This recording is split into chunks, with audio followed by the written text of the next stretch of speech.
semuanya, bertemu lagi dengan kelompok 8. Saya Syaza, Saya Siva, Saya Jenab. Saya Indah.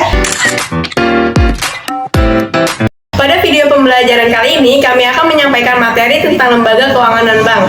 Sebelum kita mulai pembelajaran ini, kita awali dengan membaca Bismillahirrahmanirrahim. Agar pembelajaran kali ini berjalan dengan lancar dan dapat memberikan ilmu yang bermanfaat untuk kalian semuanya.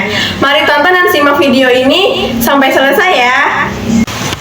Apa sih lembaga non-bank itu? Lembaga keuangan bukan bank adalah badan usaha yang melakukan kegiatan di bidang keuangan, secara langsung ataupun tidak langsung memimpin dana dari masyarakat dan menyalurkan kembali kepada masyarakat untuk kegiatan produktif. Menurut Surat Keputusan Menteri Keuangan RI nomor Cap 38 atau MK atau 4 atau 1972. Lembaga keuangan bukan bank atau LKBB adalah sebuah lembaga atau badan yang melakukan kegiatan dalam bidang keuangan yang secara langsung atau tidak langsung menghimpun dana dengan secara mengeluarkan stret berharga kemudian menyalurkan kepada masyarakat terutama untuk membiayai investasi perusahaan-perusahaan. Jadi, lembaga keuangan non-bank ini berbeda dengan lembaga keuangan bank. Jika lembaga keuangan bank itu menghimpun dana melalui tabungan giro dan deposito. Namun lembaga keuangan non-bank itu menghimpun dana dengan cara mengeluarkan surat-surat berharga dan menyalurkan kepada masyarakat untuk membiayai atau memodali perusahaan. Usaha-usaha dilakukan lembaga bukan bank ada 3. Yang pertama yaitu menghimpun dana dengan cara mengeluarkan kertas berharga. Yang kedua sebagai perantara untuk mendapatkan dukungan dalam bentuk dana atau dalam usaha patungan.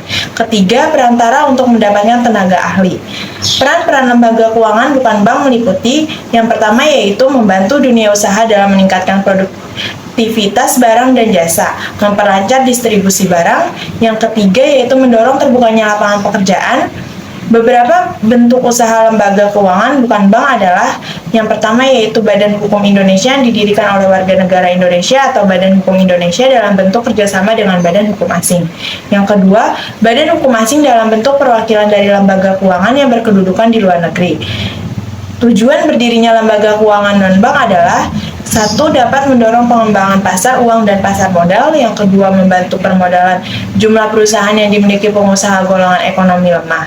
Artinya membantu permodalan atau memodali perusahaan-perusahaan yang termasuk golongan ekonomi lemah terutama untuk membantu perusahaan ini untuk mengembangkan usahanya.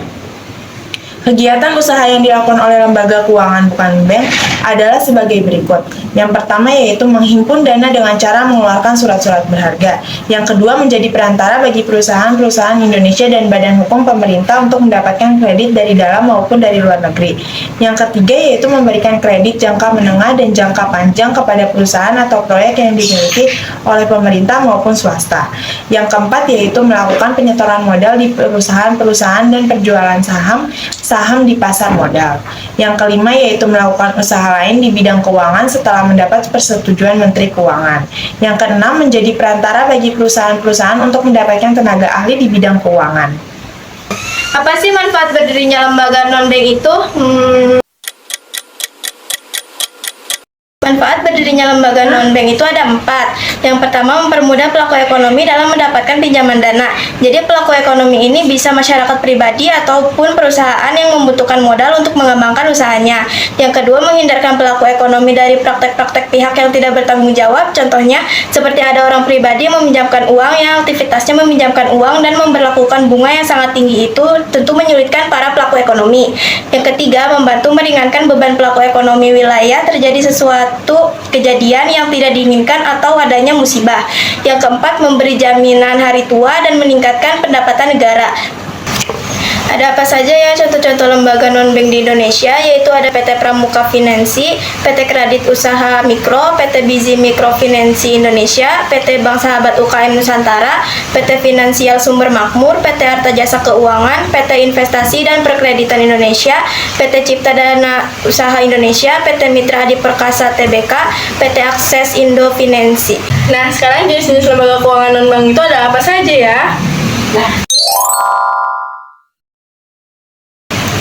Jenis-jenis lembaga keuangan bukan bank meliputi 1. Koperasi simpan pinjam atau koperasi simpan kredit.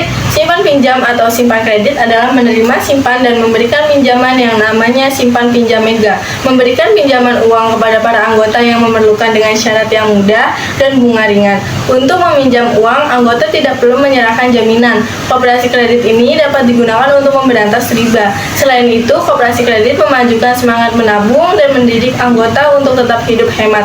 Model koperasi kredit berasal dari beberapa sumber antara lain: 1. Simpanan pokok yang boleh diminta kembali jika anggota keluar. 2. Simpanan wajib sejumlah uang tertentu yang dilakukan secara teratur. 3. Simpanan sukarela yang setiap saat dapat diambil sesuai ketentuan koperasi yang bersangkutan. Landasan koperasi dibagi menjadi 3, yaitu 1. Landasan ideal, yaitu Pancasila. 2. Landasan struktur, yaitu Undang-Undang Dasar 1945 Pasal 33 Ayat 1. 3. Landasan operasional, Undang-Undang Nomor 20 Tahun 1992. Beberapa keuntungan dari koperasi: 1. Tidak memakai jaminan. 2. Terhindar dari rentenir. 3. Akhir tahun memperoleh SHU. Yang kedua itu perusahaan sewa guna atau leasing. Sewa guna merupakan pemilihan secara angsuran. Namun sebelum angsurannya selesai atau lunas, hak barang yang diperjualbelikan masih dimiliki oleh penjual. Contohnya seperti mobil, motor, televisi, dan sebagainya. Jika membeli sepeda motor ataupun mobil secara kredit, artinya sudah bekerja sama dengan perusahaan leasing, karena perusahaan listrik leasing itulah yang membiayai pembelian mobil atau motor, kemudian mencicil atau membayar secara kredit kepada perusahaan leasing tersebut. Nah, di sini manfaat leasing itu ada 4. Yang pertama itu menghemat modal, yang kedua diversifikasi sumber-sumber pembiayaan, yang ketiga persyaratan lebih mudah dan fleksibel, dan yang keempat biaya lebih murah. Yang ketiga ada perusahaan anjak piutang. Perusahaan anjak piutang merupakan badan usaha yang melakukan kegiatan pembiayaan dalam bentuk pembelian atau pengalihan serta pengurusan piutang. Manfaat klien antara lain yang pertama itu ada kelancaran modal kerja, peningkatan penjualan, memudahkan penagihan hutang, dan sebagai efisiensi usaha. Nah, di sini juga ada manfaat bagi customer, meliputi yang pertama itu ada kesempatan untuk membeli secara kredit, yang kedua pelayanan penjualan yang lebih baik. Yang keempat, di sini ada perusahaan modal ventura. Perusahaan modal ventura yaitu badan usaha yang melakukan pembiayaan dalam bentuk penyertaan modal ke dalam perusahaan. Nah, di sini juga ada keunggulan dari modal ventura. Yang pertama, sumber dana bagi perusahaan baru. Yang kedua, adanya penyertaan manajemen. Yang ketiga, adanya MV menaikkan pamor PPU. Yang keempat, PPU mendapat mitra baru yang dimiliki perusahaan modal ventura. Dan yang kelima, pendukung usaha kecil yang berpotensi berkembang dan memperluas kesempatan kerja. Nah, beberapa kelemahan modal ventura juga ada loh. Yang pertama ini ada jangka waktu pembiayaan yang relatif panjang. Yang kedua, terlalu selektifnya perusahaan modal ventura dalam mencari perusahaan pasangan usaha. Yang ketiga, kontrol manajemen perusahaan pasangan usaha dapat diambil alih oleh perusahaan modal ventura apabila menunjukkan gejala kegagalan. Nah, yang terakhir itu ada manfaat dari modal ventura. Apa aja sih manfaatnya? Yang pertama ini ada keberhasilan usaha meningkat, yang kedua efisiensi dalam pendistribusian barang, yang ketiga meningkatkan bankabilitas perusahaan, yang keempat pemanfaatan dana perusahaan meningkat. Nah, itu dia materi yang bisa kami sampaikan terkait lembaga keuangan non-bank. Sebelum menutup video ini, terima kasih yang sudah menonton video materi kami sampai habis dan yang pastinya bermanfaat untuk kita semua. Akhiri pembelajaran hari ini dengan membaca Alhamdulillahirobbilalamin. Dan sampai bertemu di pertemuan selanjutnya.